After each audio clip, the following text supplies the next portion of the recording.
Алана Угоева переизбрали на должность ректора Северо-Осетинского госуниверситета. За его кандидатуру проголосовали 92 человека. Выборы прошли на конференции работников и студентов университета. В составе выборной комиссии представители профсоюзной организации, кадровой и юридической служб вуза. Ректор СУГУ избирался на альтернативной основе тайным голосованием по результатам обсуждения программ кандидатов. Хотел поблагодарить весь наш профессорско-преподавательский состав. Безусловно, я хотел сказать спасибо всем нашим сотрудникам, рабочим,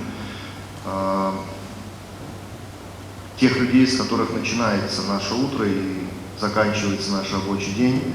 Безусловно, я хотел сказать большое спасибо сотрудникам ректората и моим заместителям, вместе с которыми мы на протяжении всех этих лет трудились и пытались сделать что-то хорошее для нашего университета. Я убежден, что нам удалось